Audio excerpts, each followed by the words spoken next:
ಆನೆಯ ಮೇಲೆ ಜಿಂಕೆಯ ಕೋಪ. ಕಾಡಿನ ಒಡಲಲ್ಲಿ ಒಂದು ದೊಡ್ಡ ಕಾಡು ತುಂಬಾ ಶಾಂತವಾಗಿತ್ತು. ಆ ಕಾಡಿನಲ್ಲಿ ಎಲ್ಲಾ ಪ್ರಾಣಿಗಳು ಒಗ್ಗಟ್ಟಾಗಿ ಸಂತೋಷದಿಂದ ಬದುಕುತ್ತಿದ್ದವು.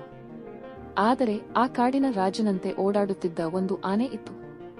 ಆ ಆನೆಯ ಹೆಸರು ಗಜೇಂದ್ರ. ಗಜೇಂದ್ರ ತನ್ನ ದೊಡ್ಡ ಗಾತ್ರ ಮತ್ತು ಬಲದಿಂದ ಎಲ್ಲರಿಗೂ ಹೆದರಿಕೆಯನ್ನು ಉಂಟುಮಾಡುತ್ತಿತ್ತು. ಆದರೆ ಗಜೇಂದ್ರಕ್ಕೆ ಒಂದು ಕೆಟ್ಟ ಗುಣವಿತ್ತು. ಅದು ತನ್ನ ಶಕ್ತಿಯನ್ನು ತೋರಿಸಲು ಇತರ ಚಿಕ್ಕ ಪ್ರಾಣಿಗಳನ್ನು ಕೀಟಲೆ ಮಾಡುತ್ತಿತ್ತು. ಕಾಡಿನಲ್ಲಿ ಒಂದು ಚಿಕ್ಕ ಜಿಂಕೆ ಇತ್ತು. ಅದರ ಹೆಸರು ಶೀಲಾ.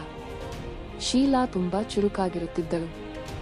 ಆಕೆಯ ಚಾಕಚಕ್ಯತೆ ಮತ್ತು ಚಾಣಾಕ್ಷತನವನ್ನು ಕಾಡಿನ ಎಲ್ಲಾ ಪ್ರಾಣಿಗಳು ಮೆಚ್ಚುತ್ತಿದ್ದವು. ಆದರೆ ಗಜೇಂದ್ರಕ್ಕೆ ಶೀಲಾಳ ಈ ಗುಣಗಳು ಇಷ್ಟವಾಗುತ್ತಿರಲಿಲ್ಲ. ಈ ಚಿಕ್ಕ ಜಿಂಕೆಗೆ ಏನು ಶಕ್ತಿ? ಇವಳೆದುರು ನಾನೊಬ್ಬ ರಾಜ ಎಂದು ಗಜೇಂದ್ರ ಯೋಚಿಸುತ್ತಿತ್ತು. ಒಂದು ದಿನ ಶೀಲಾ ಕಾಡಿನ ಹೊಳೆಯ ಬಳಿ ನೀರು ಕುಡಿಯುತ್ತಿದ್ದಾಗ ಗಜೇಂದ್ರ ಉದ್ದೇಶಪೂರ್ವಕವಾಗಿ ಆಕೆಯ ಮೇಲೆ ಜೋರಾಗಿ ಕಾಲಿಡುವಂತೆ ನಟಿಸಿತು. ಶೀಲಾ ಒಡನೆಯೇ ಒಡೆದಾಟದಿಂದ ತಪ್ಪಿಸಿಕೊಂಡಳು. ಆದರೆ ಆಕೆಗೆ ಗಜೇಂದ್ರನ ಈ ತುಂಟಾಟ ತುಂಬಾ ಕೋಪ ತಂದಿತು. ಗಜೇಂದ್ರ, ನೀನು ದೊಡ್ಡವನಾಗಿರಬಹುದು, ಆದರೆ ಇತರರನ್ನು ಕೀಟಲೆ ಮಾಡುವುದು ಸರಿಯಲ್ಲ ಎಂದು ಶೀಲಾ ಕೂಗಿದಳು. ಗಜೇಂದ್ರ ಗಟ್ಟಿಯಾಗಿ ನಕ್ಕಿತು. ನಿನ್ನಂತಹ ಚಿಕ್ಕ ಜಿಂಕೆಗೆ ನನ್ನನ್ನು ಏನು ಮಾಡಲು ಸಾಧ್ಯ? ನಾನೇ ಈ ಕಾಡಿನ ರಾಜ ಎಂದು ಗರ್ವದಿಂದ ಹೇಳಿತ. ಶೀಲಾಳಿಗೆ ಗಜೇಂದ್ರನ ಈ ಗರ್ವ ತಡೆಯಲಾಗಲಿಲ್ಲ. ನೋಡಿಕೋ ಗಜೇಂದ್ರ, ಒಂದು ದಿನ ನಿನ್ನ ಈ ಗರ್ವವನ್ನು ನಾನು ಕಡಿಮೆ ಮಾಡುತ್ತೇನೆ ಎಂದು ಆಕೆ ಒಡೆದಾಟದಿಂದ ಹೇಳಿದಳು. ಶೀಲಾಳಿಗೆ ಗಜೇಂದ್ರನಿಗೆ ಪಾಠ ಕಲಿಸಬೇಕೆಂಬ ಒಂದೇ ಆಲೋಚನೆ. ಆಕೆ ತನ್ನ ಗೆಳೆಯರಾದ ಕೋತಿಗಳ ತಂಡ, ಹಕ್ಕಿಗಳ ಗುಂಪು ಮತ್ತು ಕಾಡಿನ ಇತರ ಚಿಕ್ಕ ಪ್ರಾಣಿಗಳೊಂದಿಗೆ ಒಂದು ಯೋಜನೆ ರೂಪಿಸಿದಳು. ಒಂದು ದಿನ ಕಾಡಿನ ಒಂದು ದೊಡ್ಡ ಗುಂಡಿಯ ಬಳಿ ಗಜೇಂದ್ರನನ್ನು ಕರೆಯಲು ಶೀಲಾ ಯೋಜನೆ ಮಾಡಿದಳು. ಆ ಗುಂಡಿಯ ಸುತ್ತಲೂ ದೊಡ್ಡ ಗಿಡಗಳು ಮತ್ತು ಮರಗಳಿಂದ ಕೂಡಿದ ದಟ್ಟವಾದ ಕಾಡಿತ್ತು. ಶೀಲಾ ಕೋತಿಗಳಿಗೆ ಒಂದು ಕೆಲಸ ಕೊಟ್ಟಳು. ಅವುಗಳು ಗಿಡಗಳ ಮೇಲೆ ಒಂದು ದೊಡ್ಡ ಬಲೆಯನ್ನು ಹೆಣೆಯಬೇಕಿತ್ತು. ಹಕ್ಕಿಗಳಿಗೆ ಗಜೇಂದ್ರನ ಗಮನವನ್ನು ಬೇರೆಡೆ ಸೆಳೆಯುವ ಕೆಲಸ ಕೊಡಲಾಯಿತು. ಒಂದು ಸಂಜೆ ಶೀಲಾ ಗಜೇಂದ್ರನ ಬಳಿಗೆ ಓಡಿ ಬಂದು, ಗಜೇಂದ್ರ, ಕಾಡಿನ ಆ ಕಡೆ ಒಂದು ದೊಡ್ಡ ಗುಂಡಿಯಲ್ಲಿ ಚಿನ್ನದ ಗಾಜಿನ ತುಂಡವಿದೆ. ಅದನ್ನು ತೆಗೆದುಕೊಂಡರೆ ನೀನು ಇನ್ನೂ ಶ್ರೀಮಂತನಾಗುವೆ ಎಂದು ಉತ್ಸಾಹದಿಂದ ಹೇಳಿದಳು. ಗಜೇಂದ್ರನಿಗೆ ಗಾಜಿನ ತುಂಡದ ಬಗ್ಗೆ ಆಸಕ್ತಿ ಇರಲಿಲ್ಲ.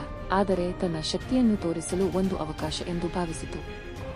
ಸರಿ ಶೀಲಾ, ನಿನ್ನ ಈ ಚಿನ್ನದ ಗಾಜಿನ ತುಂಡವನ್ನು ನಾನೇ ತೆಗೆದುಕೊಳ್ಳುತ್ತೇನೆ ಎಂದು ಗಜೇಂದ್ರ ಗರ್ವದಿಂದ ಗುಂಡಿಯ ಕಡೆಗೆ ನಡೆಯಿತು.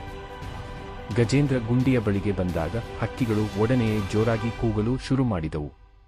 ಗಜೇಂದ್ರ ಗೊಂದಲಕ್ಕೊಳಗಾಯಿತು. ಆಗಲೇ ಕೋತಿಗಳು ತಮ್ಮ ಬಲೆಯನ್ನು ಗಜೇಂದ್ರನ ಮೇಲೆ ಬೀಳಿಸಿದವು. ಗಜೇಂದ್ರ ತನ್ನ ದೊಡ್ಡ ಗಾತ್ರದಿಂದ ಬಲೆಯಿಂದ ಹೊರಬರಲು ಯತ್ನಿಸಿತು. ಆದರೆ ಶೀಲಾಳ ಯೋಜನೆ ಚಾಣಾಕ್ಷವಾಗಿತ್ತು. ಬಲೆಯ ಜೊತೆಗೆ ಗಿಡಗಳಿಂದ ಕಟ್ಟಿದ ಹಗ್ಗಗಳು ಗಜೇಂದ್ರನನ್ನು ಗಟ್ಟಿಯಾಗಿ ಬಿಗಿದವು.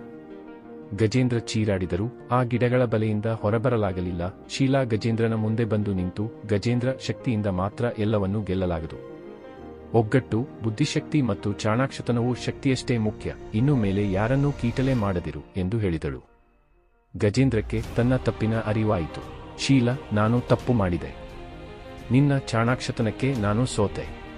ಇನ್ನು ಮೇಲೆ ಯಾರನ್ನೂ ಕೀಟಲೆ ಮಾಡುವುದಿಲ್ಲ ಎಂದು ತಲೆ ತಗ್ಗಿಸಿ ಹೇಳಿತು. ಶೀಲಾ ಮತ್ತು ಇತರ ಪ್ರಾಣಿಗಳು ಗಜೇಂದ್ರನನ್ನು ಬಿಡುಗಡೆ ಮಾಡಿದವು.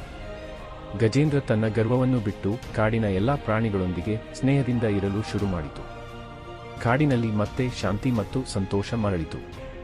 ಶೀಲಾಳ ಚಾಣಾಕ್ಷತನ ಮತ್ತು ಒಗ್ಗಟ್ಟಿನ ಶಕ್ತಿಯ ಕತೆ ಕಾಡಿನ ಎಲ್ಲಾ ಪ್ರಾಣಿಗಳಿಗೆ ಒಂದು ದೊಡ್ಡ ಪಾಠವಾಯಿತು. ಪಾಠ: ಶಕ್ತಿಯಿಂದ ಮಾತ್ರ ಎಲ್ಲವನ್ನೂ ಸಾಧಿಸಲಾಗದು. ಬುದ್ಧಿಶಕ್ತಿ, ಒಗ್ಗಟ್ಟು ಮತ್ತು ಚಾಣಾಕ್ಷತನವು ಜೀವನದಲ್ಲಿ ಬಹಳ ಮುಖ್ಯ.